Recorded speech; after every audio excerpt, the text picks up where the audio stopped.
नमस्कार दोस्तों, मैं हूं किशन लाल और आप देख रहे हैं RJ Kishan education YouTube channel. जल्दी से सभी विद्यार्थी लाइव आ जाइएगा। आज का सेशन बड़ा इंपॉर्टेंट होने वाला है। जल्दी से सभी विद्यार्थियों को जय हिंद, राम राम, जय श्री कृष्णा, राधे राधे, जय मां शारदे।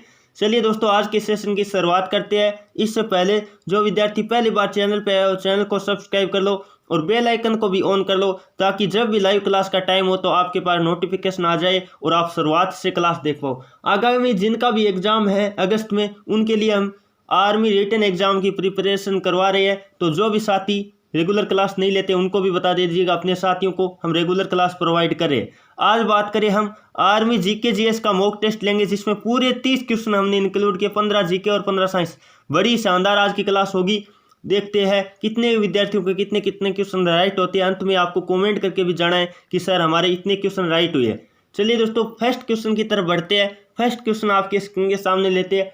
जल्दी से सभी विद्यार्थी इसका लाइव चैट में जवाब देने की कोशिश करिएगा। क्वेश्चन क्या है? सबसे पुराना पुराण कौन सा है? सबसे पुराना पुराण कौन सा है? जल्दी से कमेंट करके बताएगा।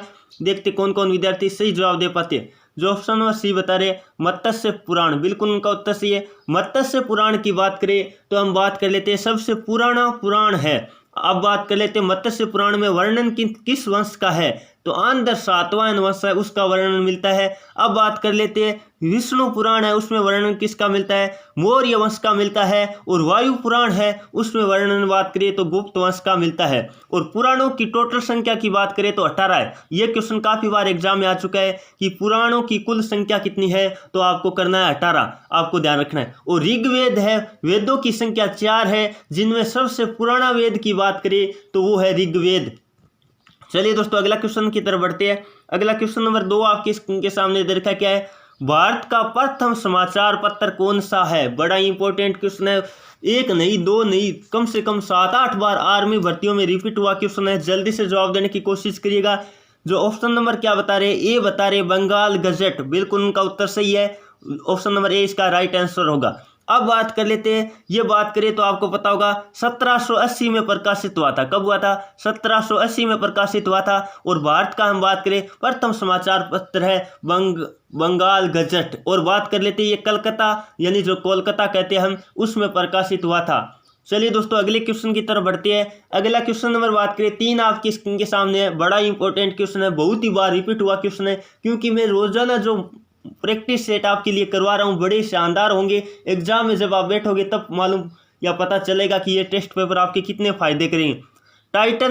टाइटन किसका उपग्रह है? टाइटन किसका उपग्रह है? जल्दी से कमेंट करके बताइएगा। तो टाइटन की बात करें, ये क्वेश्चन भी काफी बार आ चुका है। जो ऑप्शन नंबर क्या बता रहे हैं? बी बता रहे सन्नी, बिल्कुल उनका उत्तर सही है। टाइटन है वो सन्नी का उपग्रह, आप याद रखिएगा, बहुत बार रिपीट हुआ क्वेश्चन है। अब बात कर लेते हैं मंगल को, आपको पता है लाल ग्रह कहा जाता है। मंगल को क्या कहा जाता है? लाल ग्रह कहा जाता है। और मंगल को इंग्लिश में मार्स कहते हैं, ठीक है, ये भी याद रखिएगा। और बात कर लेते हैं मंगल के कितने उपग्रह, आपको पता होना चाहिए। मंगल के 2 है। मंगल के कितने उपग्रह? 2 है, आप याद रखिएगा, काफी बार एग्जाम में आ जाता है मंगल के कितने उपग्रह। तो मंगल के 2 है। उनका नाम भी आप याद रख सकते हो, फोबोस और डिमोस। उसके नाम क्या है? फोबोस है एक का, और एक का है डिमोस। अब बात कर लेते हैं, यहां से और भी क्वेश्चन बनता है, ऐसे कौन से ग्रह है जिनके कोई उपग्रह नहीं है? ऐसे कौन से ग्रह है जिनके कोई उपग्रह नहीं है? तो आप याद रखिएगा बुध और शुक्र है। बुध और शुक्र इंपॉर्टेंट क्वेश्चन बनता है, ऑप्शन में आपको दे सकता है ऐसा कौन सा ग्रह है जिसकी हम बात करें कोई उपग्रह नहीं है। तो ये आपको याद रखना है बुध और शुक्र। आप ऐसे याद रखना बुसु के तरीके से आप याद रख सकते हैं। बुसु है, उनके कोई उपग्रह नहीं है, आप याद रखिएगा, इंपॉर्टेंट क्वेश्चन है। शुक्र को आपको पता है सबसे गर्म ग्रह या पृथ्वी की भगिन या कहीं भोर का तारा या सांझ का तारा कहा जाता है, वो भी इंपॉर्टेंट क्वेश्चन है। चलिए दोस्तों, अगला क्वेश्चन नंबर बात करूं 4 आपकी स्क्रीन के सामने। जल्दी से सभी विद्यार्थी इसका भी लाइव चैट में जवाब देने की कोशिश करिएगा। माउंट एवरेस्ट की ऊंचाई लगभग कितनी आंकी गई है? तो माउंट एवरेस्ट की ऊंचाई आपको पता होगा 8,848 मीटर। जो ऑप्शन नंबर ए बता रहे बिल्कुल उनका उत्तर सही है। ये क्वेश्चन भी काफी बार आ जाता है। अब बात कर लेते हैं यहाँ से क्या क्या क्वेश्चन इंपॉर्टेंट बनते हैं। विश्व की सबसे ऊंची चोटी कौन सी है? तो आपको करना है माउंट एवरेस्ट। वो है कहाँ? माउंट एवरेस्ट आपको पता है नेपाल में है। माउंट एवरेस्ट कहाँ है? नेपाल में। नेपाल में हम बात करें, माउंट एवरेस्ट को सागर माथा कहा जाता है। सागर माथा, सागर माथा का मतलब होता है ब्रह्मांड की माता कहा जाता है। नेपाल में इसे क्या कहा जाता है? सागर माता कहा जाता है। और हम बात कर लेते हैं तिब्बत में इसे बर्फ की देवी कहा जाता है। चलिए दोस्तों आगे बढ़े। अगला क्वेश्चन नंबर 5 आपके स्क्रीन के सामने दे रखा है, क्या है? वायुमंडल में कार्बन की यहाँ थोड़ा सही कर लीजिएगा, वायुमंडल में क्या दे रखा है आपको, थोड़ा सही कर लो, यहाँ करेक्शन कर लीजिएगा, थोड़ी सी यहाँ मिस्टेक करके। वायुमंडल में आर्गन की मात्रा, यहाँ करेक्शन कर लो, वायुमंडल में आर्गन की मात्रा आपको बतानी है। वायुमंडल में क्या बतानी है आपको? आर्गन की मात्रा बतानी है, जिसका प्रतीक क्या होता है? AR होता है। ये क्वेश्चन ऐसे नोट कर लीजिएगा, थोड़ी करेक्शन कर लीजिएगा। तो आपको पता है वायुमंडल में आर्गन की मात्रा आपको कहे तो वो है 0.93%, जो ऑप्शन नंबर डी बता रहे बिल्कुल उनका उत्तर सही है। और CO2 यानी कार्बन डाइऑक्साइड की बात करें तब आपको ये करना है 0.03%। और आपको कहे नाइट्रोजन की मात्रा 78% है और ऑक्सीजन की मात्रा 21% है। यदि वायुमंडल से संबंधित गैसों के प्रतिशत मात्रा की बात करें, ये चारों आपके लिए इंपॉर्टेंट है, चारों याद रखिएगा। 21% ऑक्सीजन है, सॉरी दोस्तों 21% ऑक्सीजन है। और हम बात करें नाइट्रोजन 78% है। CO2 यानी कार्बन डाइऑक्साइड की बात करें 0.03% है। और बात कर लेते हैं आर्गन की मात्रा 0.93% है। चलिए दोस्तों अगला क्वेश्चन नंबर बात करूँ 6 आपकी स्क्रीन के सामने क्या दे रखा है? पछुआ क्या है? पछुआ क्या है? जल्दी से सभी विद्यार्थी कमेंट करके जवाब देने की कोशिश करिएगा। तो पछुआ आपको पता होगा एक हवा है, क्या एक वायु है, जो ऑप्शन नंबर सी बता रहे बिल्कुल उनका उत्तर सही है। एक क्वेश्चन काफी बार आ चुका होगा, आपको पता होगा। मेरिनो क्या है? मेरिनो एक आपको पता होना चाहिए, भेड़ की नस्ल एक मेरिनो है। ये क्वेश्चन भी कई बार इंपॉर्टेंट बनता है। मेरिनो क्या है? तो वो एक भेड़ की नस्ल है। एक आपको पता है मैंने करवाया था बथुआ। बथुआ क्या है आपको पता होगा? बथुआ, तो आपको बथुआ भी पता होना चाहिए, वो है एक क्या है? पौधा है। जो बथुआ होता है खरपतवार होता है, आपको पता है। और एक होता है कछुआ, एक होता है कछुआ। ये एक जैसे नाम आपको दिखाई दे रहे होंगे, इंपॉर्टेंट बनता है। कछुआ की बात करें तो वो है एक जलीय जीव। चलिए दोस्तों आगे बढ़े। अगला क्वेश्चन नंबर बात करूं 7 आपके स्क्रीन के सामने क्या है? विक्टोरिया मेमोरियल कहाँ है? इंपॉर्टेंट क्वेश्चन है, बहुत बार रिपीट हो चुका है। तो विक्टोरिया मेमोरियल की बात करें तो आप सबको पता होगा, जो ऑप्शन नंबर भी बता रहे बिल्कुल उनका उत्तर सही, कोलकाता में है। विक्टोरिया मेमोरियल कहाँ है? कोलकाता में है। आप याद रखिएगा, महलों का शहर भी आपको पता है कोलकाता को कहा जाता है। और बात कर लेते हैं कोलकाता, जो हुगली नदी के किनारे बसा है। पिंक सिटी या कहे गुलाबी नगरी किसे कहा जाता है? जयपुर को कहा जाता है, जो राजस्थान की क्या है? राजधानी है। आपको यहां से इंपॉर्टेंट क्वेश्चन बनता है, जलियांवाला बाग हत्याकांड कहाँ हुआ था? तो वो था अमृतसर में, पंजाब में पड़ता है, ये याद रखिएगा। और आपको पता होगा स्वर्ण मंदिर भी आपको पता होगा अमृतसर में पड़ते हैं। चलिए दोस्तों अगला क्वेश्चन नंबर 8 आपके स्क्रीन के सामने। यदि क्लास आपको दिल से अच्छी लग रही है तो क्लास को साथ साथ लाइक करके हमारा भी हौसला बढ़ाते रहिए, ताकि हम ज़्यादा से ज़्यादा आपके लिए मॉक टेस्ट लेकर आए और अंतिम में मैराथन क्लास हो। अब जैसे काफ़ी सारे विद्यार्थियों ने कल मैसेज किया, सर PDF देना बहुत ही इंपॉर्टेंट है, और क्लास भी वैसे GK GS की आप अलग अलग प्रोवाइड करो, मैथ की तो और ज़्यादा बेटर रहेगा। तो उसकी प्रोसेसिंग जारी है, टेंशन मत कीजिएगा। आपको प्रत्येक सूचना आपको दी जाएगी जब क्लास से हम शुरू कर देंगे। लगभग हम मान के चलिए 5 जुलाई से पहले आपकी क्लासें स्टार्ट हो जाएगी सही व्यवस्थित तरीके से। तो आप वेट कीजिए 5 जुलाई का। और हम बात करें आपका एडमिशन, लगभग हम बात करते तो 1 तारीख तक स्टार्ट कर देंगे या पहले कर देंगे, तो आपको सूचना दे देंगे। आपको बिल्कुल घबराने की जरूरत नहीं है। काफ़ी सारे विद्यार्थी मैसेज कर रहे हैं, सर आपने बोला नहीं PDF कब देंगे? तो PDF आपको देखो 5 जुलाई से हम नया बैच शुरू कर रहे हैं। जिनका आर्मी का अगस्त में एग्जाम है उनके लिए तो आपकी क्लासें भी बढ़िया तरीके से लगेगी और बढ़िया तरीके से आपको प्रिपरेशन शुरू हो जाएगी 5 जुलाई से। तो 5 जुलाई से पहले मैं आपको सूचित कर दूंगा क्या कुछ एडमिशन आपको कैसे करवाना रहेगा। तो अगला क्वेश्चन नंबर 8 आपके स्क्रीन के सामने, बेकाल झील कहाँ है? बेकाल झील की बात करें, जल्दी से जवाब देने की कोशिश करिएगा। जो ऑप्शन नंबर ए बता रहे बिल्कुल उनका उत्तर सही है। बेकाल झील की बात करें, काफी बार एग्जाम में आ जाता है क्वेश्चन, तो वो है रूस में। और हम बात करें क्षेत्रफल की दृष्टि से विश्व का सबसे बड़ा देश की बात करें तो वो भी आपको पता होगा रूस है। और हम बात करें जनसंख्या में तो वो है चीन। चलिए दोस्तों आगे बढ़े। अगला क्वेश्चन नंबर बात करूं 9 आपकी स्क्रीन के सामने, बड़ा इंपॉर्टेंट क्वेश्चन है, विद्यार्थियों को कंफ्यूज हुए रहता है। सऊदी अरब की मुद्रा क्या है? सऊदी अरब की मुद्रा क्या है? तो जो ऑप्शन नंबर ए बता रहे बिल्कुल उनका उत्तर सही है। सऊदी अरब की मुद्रा की बात करें रियाल है। मुद्रा की बात करें क्या है? रियाल है। और राजधानी की बात करें तो रियाल है। दोनों ही इंपॉर्टेंट क्वेश्चन है, नोट कर लीजिएगा। राजधानी की बात करें तो वो है रियाद। यहाँ देखो राजधानी दयार है और दयार है, या थोड़ा सा आप ध्वनि में मैच करा सकते हैं, ये ले आ रहा है। और यहाँ बात कर लेते हैं क्या आ रहा है? रे आ रहा है। तो इस तरह से आप मैच करा के कोई बात नहीं, आप आराम से कर लोगे क्वेश्चन। अब बात कर लेते हैं, यहाँ से और भी क्वेश्चन बनते हैं। म्यांमार की मुद्रा क्या है? तो म्यांमार की मुद्रा आप सबको पता होना चाहिए क्या आता है। म्यांमार की मुद्रा क्या है, क्या आता है? चलिए दोस्तों अगले क्वेश्चन की तरफ बढ़ते हैं। अगला क्वेश्चन नंबर 10 आपके स्क्रीन के सामने दे रखा है, क्या है? सांबर झील कहाँ है? जल्दी से जवाब देने की कोशिश करिएगा, देखते कौन कौन स्टूडेंट इसका सही जवाब दे पाते हैं। सांबर झील आप सबको पता होगा एक खारे पानी की झील है। सांबर झील क्या है? एक खारे पानी की झील है। जिसकी बात करें तो वो पड़ती है राजस्थान में, राजस्थान में पड़ती है। आपको पता होगा, जो ऑप्शन नंबर सी बता रहे बिल्कुल उनका उत्तर सही है। आपको पता होगा जो चिल्का झील है, चिल्का झील है वो बात करें तो उड़ीसा में। चिल्का झील भी एक खारे पानी की झील है, वो कहाँ है? उड़ीसा में। और जम्मू कश्मीर में आपको पता होगा वुलर झील है। जम्मू कश्मीर में कौन सी झील है? वुलर झील है। यहाँ से जो भी इंपॉर्टेंट क्वेश्चन आप नोट करते रहेगा साथ साथ जो मैं बता रहा हूँ। और क्वेश्चन काफी बार इससे आ जाता है। कृत्रिम झील, सबसे बड़ी कृत्रिम झील की बात करें तो आपको याद रखना है गोविंद वल्लभ पत, जो हम बात करें सागर है, गोविंद सागर या कहीं इस तरह से आप याद रखोगे सबसे बड़ी कृत्रिम झील की बात करें। चलिए दोस्तों अगला क्वेश्चन नंबर 11 आपके स्क्रीन के सामने क्या है? बांगर और खादर क्या है? बांगर और खादर आपने नाम सुना होगा, क्या है? जल्दी से जवाब देने की कोशिश करिएगा सभी स्टूडेंट। बिल्कुल, जो ऑप्शन नंबर क्या बता रहे हैं? बी बता रहे हैं, मिट्टी। बिल्कुल उनका उत्तर सही है। बांगर और खादर एक तरह की जलोढ़ मिट्टी है। क्या है? जलोढ़ मिट्टी है। अब बात कर लेते हैं इन्हें किसे बांगर कहा जाता है और किसे खादर कहा जाता है। ये क्वेश्चन भी कई बार एग्जाम में आ जाता है। तो पुरानी जलोढ़ मिट्टी है उसको कहा जाता है बांगर। पुरानी जलोढ़ मिट्टी को क्या कहा जाता है? बांगर कहा जाता है। और जो नई जलोढ़ मिट्टी है उसको कहा जाता है खादर। यह आप इंपॉर्टेंट क्वेश्चन बनता है, याद रखिएगा। चलिए दोस्तों अगला क्वेश्चन नंबर बात करूं, 12 आपके स्क्रीन के सामने दे रखा है। जल्दी से सभी विद्यार्थी इसका भी लाइव चैट में जवाब देने की कोशिश करेगा। मानस राष्ट्रीय उद्यान कहाँ है? तो जल्दी से देखते कौन कौन स्टूडेंट इसका सही जवाब दे पाते। तो आपको पता होगा मानस है, एक और बनता है काजीरंगा राष्ट्रीय उद्यान है, तो आपको पता होगा असम में। जो ऑप्शन नंबर ए बता रहे बिल्कुल उनका उत्तर सही है। काफी सारे स्टूडेंट जवाब भी दे चुके हैं, तो आप आराम से इस तरह का क्वेश्चन कर पाओगे। यदि आपको राष्ट्रीय उद्यान से संबंधित काफी बार एग्जाम में क्वेश्चन आ जाता है, तो आपको पता होगा काजीरंगा जो एक सींग वाले गेंडे के लिए प्रसिद्ध है वो भी असम में है, और मानस राष्ट्रीय उद्यान है वो भी कहाँ है? असम में। और राजस्थान में बात करें तो घना पक्षी विहार है, वो बात कर लेते हैं राजस्थान में। ये भी इंपॉर्टेंट क्वेश्चन बनता है। और बात कर लेते हैं महाराष्ट्र की बात करें तो पेंच राष्ट्रीय उद्यान है, वो कहाँ है? महाराष्ट्र में। और बात कर लेते हैं कार्बेट नेशनल पार्क की बात करिए तो वो है उत्तराखंड में। चलिए दोस्तों आगे बढ़े। उत्तराखंड की राजधानी आपको पता होना चाहिए देहरादून है। अगला क्वेश्चन नंबर बात कर लेता हूँ, 13 आपके स्क्रीन के सामने दे रखा है, क्या है? ये एक बुक से संबंधित क्वेश्चन आपके आ रखा है, क्या है? वेल्स ऑफ नेशनल, क्या लेखक कौन है? जल्दी से बताने की कोशिश करिएगा, देखते कौन कौन विद्यार्थी इसका सही जवाब दे पाते हैं।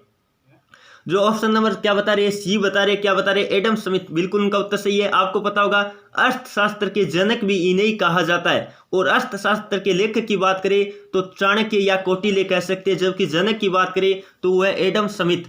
अब बात कर लेते हैं, यहां से एक और बनता है, मार्क्सवादी का जनक किसे कहा जाता है? मार्क्सवाद का जनक किसे कहा जाता है? कार्ल मार्क्स को कहा जाता है। आपको पता होगा, इसकी बुक भी आपको याद रखनी चाहिए। दास कैपिटल रचना किसकी है? तो वो है कार्ल मार्क्स की। पाणिनि की आपको पता है अष्टाध्यायी रचना है, जो भी इंपॉर्टेंट क्वेश्चन बनता है। चलिए दोस्तों अगला क्वेश्चन नंबर बात कर लेते हैं, 14 आपके स्क्रीन के सामने क्या है? शिवसेना का चुनाव चिन्ह क्या है? शिवसेना आपको पता होगा कहाँ की एक पार्टी, आपको जल्दी से बताने की कोशिश करेगा। यह है एक महाराष्ट्र की पार्टी। उद्धव ठाकरे आपको पता होगा वहां के क्या है? सीएम है, यानी हम बात करें मुख्यमंत्री है महाराष्ट्र के। तो उनकी जो पार्टी है शिवसेना, जिसका झंडा बात करें तो भगवा झंडा है, जिसकी झंडा की बात करें तो क्या है? भगवा झंडा है। और बात कर लेते इसका, हम बात कर लेते इसका चुनाव चिन्ह क्या है? तो आप सबको पता होगा तीर कमान है। जो ऑप्शन नंबर सी बता रहे बिल्कुल उनका उत्तर सही है। इंपॉर्टेंट क्वेश्चन बनता है, याद रखिएगा। जो भी पार्टी है इंपॉर्टेंट, उनके आपको चुनाव चिन्ह भी याद रखने चाहिए। अकाली दल है, उसका चुनाव चिन्ह क्या है? तराजू है। कांग्रेस का हथेली है। और बात कर लेते हैं भारतीय जनता पार्टी का, आप सबको पता ही है। और बोतल आपको पता होगा आरएलपी, जो राजस्थान की एक क्षेत्रीय पार्टी है आरएलपी, उसका चुनाव चिन्ह की बात करें तो वो आपको पता है, याद रखना है, बोतल है, जो ज्यादा पुरानी भी नहीं है। चलिए दोस्तों आगे बढ़ते हैं। अगला क्वेश्चन नंबर बात कर लेते हैं, 15 भी आपकी स्क्रीन के सामने। क्या देर का क्वेश्चन? राष्ट्र कवि की उपाधि किसे दी गई है? तो राष्ट्र कवि की उपाधि बात कर लेते हैं, जल्दी से जवाब दो, देखते हैं। तो आप सबको पता होगा जो ऑप्शन नंबर बी बता रहे मैथिली शरण, बिल्कुल उनका उत्तर सही है। राष्ट्र कवि की उपाधि इन्हें दी गई है। चलिए दोस्तों अब हम बात कर लेते हैं क्वेश्चन नंबर 16 की तरफ। नंबर 16 की तरफ बढ़ते हैं। क्वेश्चन नंबर 16 आपके स्क्रीन के सामने, जल्दी से सभी विद्यार्थी इसका भी लाइव चैट में जवाब देने की कोशिश करेगा। क्वेश्चन क्या दे रखा आपका है? सापेक्षता का सिद्धांत किसने दिया था? बड़ा इंपॉर्टेंट क्वेश्चन है, काफी बार एग्जाम में रिपीट भी हो चुका है। तो सापेक्षता के सिद्धांत की बात करें तो जल्दी से जवाब देने की कोशिश करेगा। जो ऑप्शन नंबर ए बता रहे आइंस्टीन, बिल्कुल उनका उत्तर सही है। काफी सारे विद्यार्थी लाइव चैट में जवाब भी दे रहे। तो आप सबको पता होगा आइंस्टीन ने जो द्रव्यमान, हम बात करें ऊर्जा के संबंध में एक समीकरण दी थी, क्या दी थी? E बराबर mc², वो भी आपको याद रखना चाहिए। कई बार आपको कह देता है आइंस्टीन की ऊर्जा द्रव्यमान में जो संबंध समीकरण है वो बताइए, तो आपको याद रखना है। और सापेक्षता का सिद्धांत की बात करें तो आपको याद रखना है आइंस्टीन ने दी थी। चलिए दोस्तों अगला क्वेश्चन नंबर बात कर लेते हैं। 17 आपके स्क्रीन के सामने क्या है, Indian council of medical research कहाँ है? जल्दी से जवाब दो, देखते हैं कौन कौन विद्यार्थी इसका सही जवाब दे पाते हैं। यानी इसका शॉर्टकट फॉर्म की बात करें तो ICMR कहाँ है? ICMR शॉर्टकट भी लिखा हुआ मिल सकता है आपके एग्जाम में, तो उनकी बात कर लेते हैं। कहाँ है? आप जल्दी से जवाब दो। तो जो ऑप्शन नंबर ए बता रहे हैं नई दिल्ली, बिल्कुल उनका उत्तर सही है। एक और आपको ध्यान रखना है, IMA इंडियन मेडिकल एसोसिएशन, वो भी आपको पता होगा नई दिल्ली में है। और एक IMA आपको पता है इंडियन मिलिट्री एकेडमी भी बनता है, वो कहाँ है? देहरादून में है। याद रखिएगा, सभी क्वेश्चन इंपॉर्टेंट है। और आप सबको पता होगा राष्ट्रीय डेयरी अनुसंधान केंद्र की बात करें तो वो करनाल हरियाणा में है। चलिए दोस्तों अगले क्वेश्चन की तरफ बढ़ते हैं। अगला क्वेश्चन नंबर 18 आपके स्क्रीन के सामने है। क्या दे रखा है? आवर्त नियम की खोज किसने की थी? तो आवर्त नियम की खोज की बात करें, जल्दी से जवाब दो। जो ऑप्शन नंबर डी बता रहे मेंडेलीफ ने बताया था कि तत्वों की जो आवर्त गुण की बात करें तो जो उसके भौतिक और रासायनिक गुणधर्म होते हैं वो उसके परमाणु द्रव्यमान के आवर्ती फलन होते हैं। परमाणु द्रव्यमान के आवर्ती फलन होते हैं, आप सबको पता होगा। और जो आधुनिक आवर्त सारणी है, आधुनिक आवर्त सारणी की बात करें तो वो दी थी मोजले ने। किसने दी थी? मोजले ने दी थी। उन्होंने बताया था कि परमाणुओं के जो रासायनिक और भौतिक गुणधर्म होते हैं वो बात करें तो परमाणु क्रमांक के आवर्ती फलन होते हैं। तो हम बात करें मोजले से संबंधित क्वेश्चन आए कि उन्होंने आवर्ती नियम क्या दिया था, तो इन्होंने दिया था परमाणु क्रमांक पर आधारित। किस पे? परमाणु क्रमांक पे आधारित दिया था, ये आपको याद रखना है, परमाणु क्रमांक। और बात करें जो मेंडेलीफ ने आवर्त सारणी दी थी, उन्होंने बताया था परमाणु द्रव्यमान या कहीं भार पर आधारित थी। ये इंपॉर्टेंट क्वेश्चन बनता है, काफी बार एग्जाम में आ भी चुका है। चलिए दोस्तों आगे बढ़े। अगला क्वेश्चन नंबर 19 आपके स्क्रीन के सामने दे रखा है। क्या है? दूध का घनत्व किस यंत्र से मापा जाता है? दूध का घनत्व आप सभी को पता है, दूध का घनत्व कह दो या दूध की शुद्धता मापने के लिए यंत्र जो यूज में लिया जाता है वो होता है लेक्टोमीटर। लेक्टोमीटर आपको पता है। ऑप्शन नंबर जो ए बता रहे बिल्कुल उनका उत्तर सही है। अब बात कर लेते हैं, आपके क्वेश्चन ऐसे आ जाता है, दूध को दही में बदलने वाला जीवाणु आपको पता होगा लैक्टोबैसिलस नामक होता है। तो इस तरह से आपको दोनों याद हो जाएंगे। और दूध में पाए जाने वाला प्रोटीन की बात करें तो केसीन होता है, वो भी इंपॉर्टेंट क्वेश्चन बनता है। और फेदोमीटर होता है, वो समुद्र की गहराई नापने के लिए यूज में लिया जाता है। और हाइग्रोमीटर यहाँ से इंपॉर्टेंट क्वेश्चन बनता है, नोट कर लीजिएगा, ये क्वेश्चन काफी बार आ चुका है। हाइग्रोमीटर का यूज आपको पता है वायुमंडल की आर्द्रता, और हाइड्रोमीटर का उपयोग बात करें द्रव्य का अपेक्षित घनत्व नापने में यूज किया जाता है। चलिए दोस्तों आगे बढ़े। अगला क्वेश्चन नंबर 20 आपके स्क्रीन के सामने। भारतीय अंतरिक्ष अनुसंधान संगठन की यानी इसरो की बात करें, किसकी? इसरो की स्थापना कब हुई? इसरो, थोड़ा मैं लिख देता हूँ, इसरो की स्थापना कब हुई थी? जल्दी से बताने की कोशिश करिएगा, इसरो की स्थापना कब हुई थी? तो आप सबको पता होगा। जो ऑप्शन नंबर क्या बता रहे? डी बता रहे, बिल्कुल उनका उत्तर सही है, 1969। बात करें तो 15 अगस्त 1969 को इसरो की क्या की गई थी? स्थापना की गई थी। इसके मुख्यालय की बात करें तो वो है बेंगलोर में। कहाँ है मुख्यालय? याद रखिएगा, काफी बार एग्जाम में पूछ लिया जाता है, बेंगलोर में। इसरो का मुख्यालय कहाँ है? बेंगलोर में, बेंगलुरु भी कहते हैं अभी वर्तमान में। चलिए दोस्तों आगे बढ़े।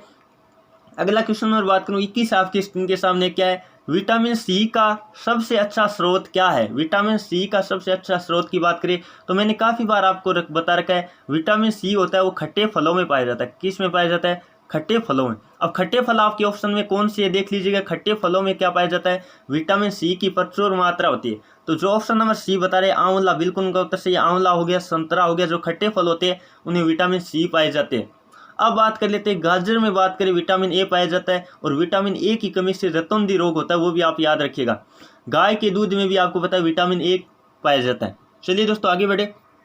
अगला क्वेश्चन नंबर 22 आपके स्क्रीन के सामने। ये साइंस का क्वेश्चन जरूर है लेकिन है वैसे मैथ का, ठीक है। 18 कैरेट में कितने प्रतिशत शुद्ध सोना होता है? पहले बात कर लेते हैं शुद्ध सोने की। बात करें कितने कैरेट का होता है? 24 कैरेट का होता है। 24 में आपको पता है 24 में से 18 कितने? 24 में से 18, इसका मतलब 18 ऊपर रखेंगे, 18 है वो 24 का। हम बात कर लेते हैं कितना प्रतिशत है, तो आपको निकाला गुणा 100 कर दीजिएगा। जल्दी से आप प्रतिशत मात्रा निकालो। 6 से काट दो ये 3 बार, और 6 से ये 4 बार, ये 4 से काट दो कितनी बार? 25 बार। 25 या कितना हो गया? 75%। तो 18 कैरेट सोने का मतलब है 75% उसमें सोना है और बाकी अन्य धातु है।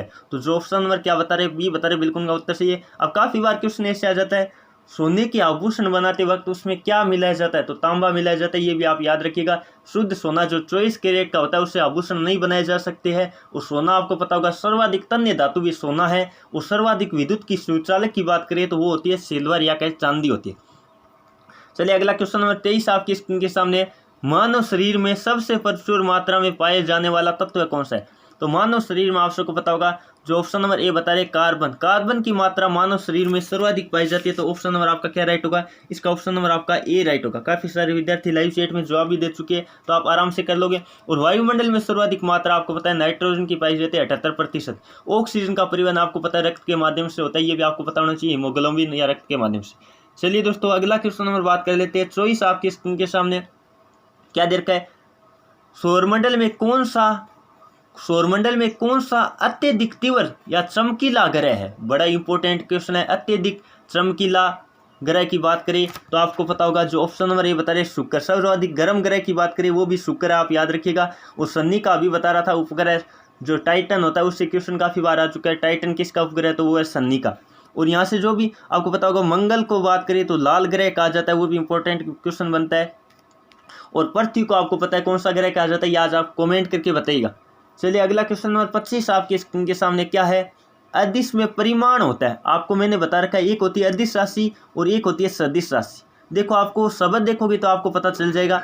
यानी अदिश का मतलब दिशा न हो, अदिश का मतलब दिशा न हो, तो दिशा अदिश में नहीं होती है। जबकि आपको पता है इकाई इसकी मात्रक भी होता है और परिमाण भी होता है, लेकिन उसमें क्या नहीं होती है? दिशा नहीं होती है। और सदिश में बात करें तो दिशा भी होती है, सदिश, सह का मतलब साथ, दिशा के साथ, वो सदिश राशि कहलाती है। और जिसमें दिशा का महत्व न हो वो अदिश राशि कहलाती है। चलिए अगला क्वेश्चन नंबर 26 आपकी स्क्रीन के सामने, एक फर्मी में कितना मीटर होता है? एक फर्मी का मतलब होता है 10 की घात -15। कितना? 10 की घात -15। तो आपका -15 यहाँ घात थोड़ा मैंने टाइपिंग मिस्टेक है तो सही कर लीजिएगा। 10 की घात -15। जो ऑप्शन नंबर क्या बता रहे? बी बता रहे, बिल्कुल का उत्तर सही। एक फर्मी में 10 की घात -15 मीटर होता है। और एंगस्ट्रम में बात करें तो 10 की घात -10 होता है। एक एंगस्ट्रम में बात कर लेते हैं, आपको पता होना चाहिए। एक एंगस्ट्रम में मीटर की बात करें तो 10 की घात -10 मीटर होते हैं, आपको पता होना चाहिए। चलिए दोस्तों अगला क्वेश्चन नंबर 27 आपके स्क्रीन के सामने क्या है? जब प्रकाश वायु से कांच में जाता है तो उसका क्या प्रभाव पड़ता है? पहले बात तो आपका ये ऑप्शन गलत हो गया। क्यों हो गया? क्योंकि आवृत्ति आपको पता है, जो मात्र और मात्र प्रकाश की जो स्रोत होता है उस पर निर्भर करती है। आवृत्ति को कोई नहीं बदल सकता है। आवृत्ति जो प्रकाश का स्रोत होता है उसी पे निर्भर करती है। इसका मतलब ये तो न बदलेगी न घटेगी, न बढ़ेगी न घटेगी, ये आपको ध्यान रखना है। अब बात कर लेते हैं तरंग दैर्ध्य पर जरूर प्रभाव पड़ेगा। तो आपको पता है जो विरल माध्यम से सघन माध्यम में जा रही है, आपको पता है विरल माध्यम से क्या जा रही है? सघन माध्यम में जा रही है। तो आपको हमेशा ध्यान रखना है क्या होगा? तरंग दैर्ध्य क्या होगा? जल्दी से बताइएगा। घटेगा। तरंग दैर्ध्य क्या होगा? घटेगा। जो ऑप्शन नंबर बी बता रहे बिल्कुल का उत्तर सी। जबकि इसका उल्टा होता ना, जब वायु काश से वायु में आती तब आपको पता है तरंग दैर्ध्य बढ़ता। तो ये आपको ध्यान रखना है। जब विरल से सघन में जाए इसका मतलब क्या होगा? तरंग दैर्ध्य घटेगा। और हम बात कर लेते हैं सघन से जब विरल में आया तब तरंग दैर्ध्य बढ़ेगा। ये आपका इंपॉर्टेंट क्वेश्चन है, एक तरफ याद रखोगे दूसरी तरफ अपने आप याद हो जाएगा। चलिए दोस्तों आगे बढ़े। अगला क्वेश्चन और बात कर लेता हूँ 28 आपकी स्क्रीन के सामने, आतिशबाजी में हरा रंग किसकी उपस्थिति के कारण होता है? ये क्वेश्चन कई बार एग्जाम में आ जाता है, इंपॉर्टेंट आपको याद रख लेना है। क्या होता है? बेरियम के कारण होता है। किसके कारण? जो ऑप्शन नंबर सी बता रहे बिल्कुल का उत्तर सही है। और सोडियम आपको पता है केरोसिन तेल में डुबो कर रखा जाता है, क्योंकि वायु की उपस्थिति में आग पकड़ लेता है, आपको पता होगा। और बात कर लेते हैं सोडियम जो एक मुलायम धातु भी है, वो भी आपको पता होना चाहिए। चलिए दोस्तों अगला क्वेश्चन नंबर 29 आपकी स्क्रीन के सामने दे रखा क्या है? निम्नलिखित में कौन सा प्रोटीन उत्तम स्रोत है? प्रोटीन का उत्तम स्रोत की बात करें तो सोयाबीन की जो दाल होती है उसमें प्रोटीन की मात्रा सर्वाधिक होती है। तो आपका ऑप्शन नंबर क्या राइट होगा? ए राइट होगा। सोयाबीन की दाल अंकुरित दाल होती है, उसमें प्रोटीन की मात्रा सर्वाधिक होती है। वैसे बात करें तो सारी दालें होती है वो प्रोटीन की बढ़िया स्रोत मानी जाती है। चलिए दोस्तों आगे बढ़े। अगला क्वेश्चन और बात कर लेता हूँ 30 आपकी स्क्रीन के सामने है, जो कंप्यूटर का क्वेश्चन है। कंप्यूटर का मस्तिष्क किसे कहा जाता है? यानी कंप्यूटर का दिमाग किसे कहा जाता है? माइंड किसे कहा जाता है? तो जो ऑप्शन नंबर सी बता रहे CPU। अब CPU का कई बार तो फुल फॉर्म ही आपको पूछ लेता है, तो आपको पता होना चाहिए सेंट्रल प्रोसेसिंग यूनिट। इसे आपको पता है कंप्यूटर का मस्तिष्क कहा जाता है। इंपॉर्टेंट क्वेश्चन है, याद रखिएगा। चलिए दोस्तों ये थी आज की क्लास। मैंने आपको पूरे 30 क्वेश्चन करवाए। 30 क्वेश्चनों में से आपके कितने क्वेश्चन राइट हुए जल्दी से कमेंट करके बताइएगा, ताकि हम भी जान पाए आपने कितने कितने स्कोर प्राप्त किए। चलिए दोस्तों ये थी क्लास। उम्मीद करता हूँ आपको पसंद आई होगी। क्लास को लाइक करके जाइए, और जो विद्यार्थी पहली बार चैनल पे विजिट किया है वो चैनल को सब्सक्राइब कर लो और बेल आइकन को भी ऑन कर लो, ताकि जब भी लाइव क्लास का टाइम हो तो आपके पास नोटिफिकेशन आ जाए और आप शुरुआत से लाइव क्लास का आनंद ले पाओ।